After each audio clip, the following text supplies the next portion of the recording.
reality is you have to look for the utility or the value of any investment that you make. You have to say, why are people buying Bitcoin?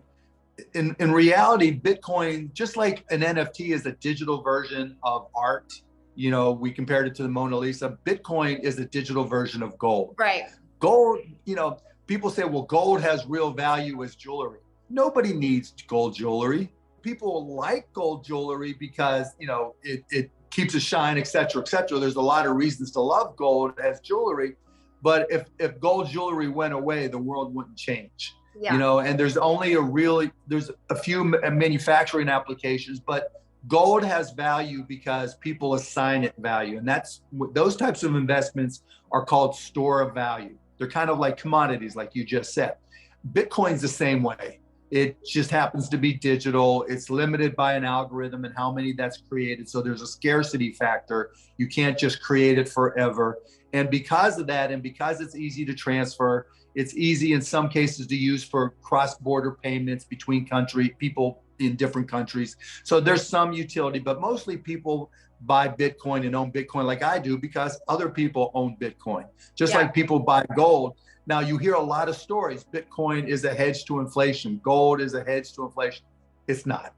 It's not. We're having a lot of inflation right now. Bitcoin ain't going up. We're having a lot of inflation right now. Gold ain't going up. They've bounced around pretty much where they are. And so you've got to understand, if you're buying Bitcoin, it's a store value. And like any store value, gold or otherwise, the price is based on supply and demand. When people are selling, more people are selling than buying, it goes down. When more people are buying than selling, it goes up. And again, that's not a whole lot different than the stock market either. Tech stocks have gotten crushed worse than Bitcoin and Ethereum. Now, Ethereum's a little bit different, right? Ethereum has some level of utility where you can use it for transactions. Most NFTs are bought and sold using Ethereum. So in order to buy a Bored Ape for 100 Ethereum, you have to go buy that Ethereum. And so the more demand there is for Bored Apes or the Ape coin or whatever that's based on Ethereum, the more value Ethereum, the token, is going to have. And so when I look at any of my crypto investments, that's the first question I have. What is the core utility of it? What value does it serve? And so that's why I own more Ethereum than I do Bitcoin. Now, that said, again, when all tokens like stocks have some level of speculators in it, right? People who aren't long-term investors, they just want to buy because they think it's going up. And so when a market loses those speculators, and we're losing a lot of them now because interest rates are going up. Because if when you had your choice of putting your hard-earned dollars in the bank and earning 0.1% interest, you're probably going to speculate more. But now that interest rates are going up, people are speculating less.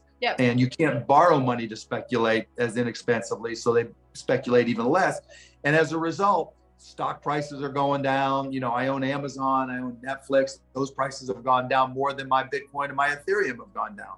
But that's just the way it goes. And so, at this point in time, what I'm doing is looking to see, is there anything there that's gotten so cheap that it's time to really take a strong look at starting to buy some.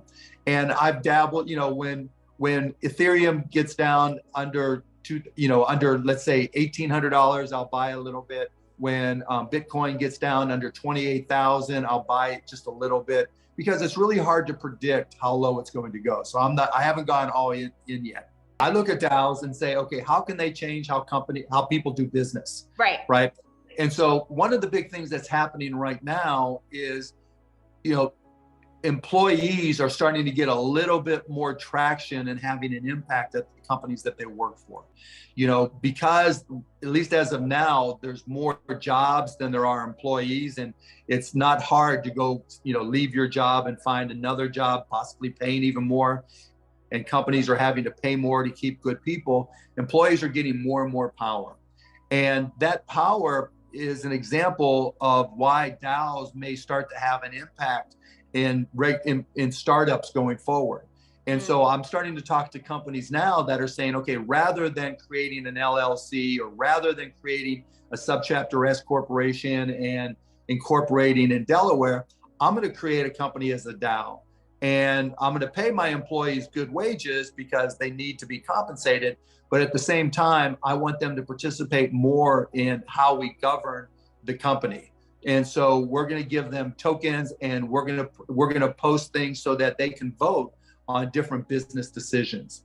And so I think we're really just not even in the first minute of that industry and that happening. But I think that's the future of DAOs, where it may be a better way to do a startup that allows your employees to be more participant and contribute ideas and vote on ideas and make it more democratic, more progressive, more democratic.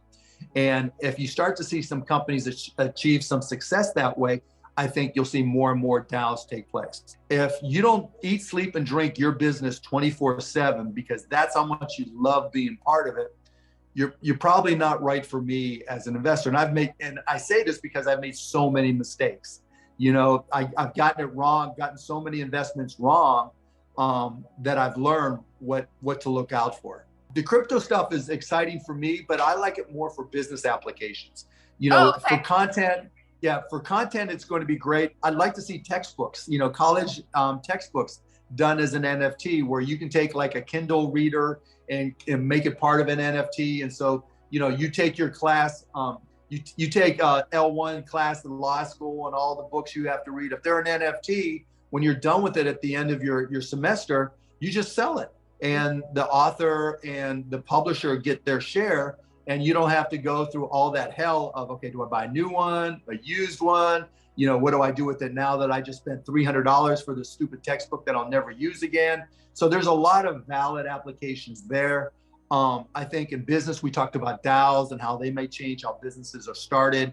I think that the distributed aspect of approval, right? The centralization aspect of it. So things like insurance approvals, right? Right now, insurance is very vertically integrated. So, you know, you buy your insurance policy or have your insurance policy, and then you got to go through your pre-approval. And if they don't give you the pre-approval, you go to their boss and their boss and their boss. When a better way to do it would be in a decentralized manner as part of a DAO, where you've got, you know, 1,000 nodes who are trained on how to approve or disapprove an insurance claim or pre-claim.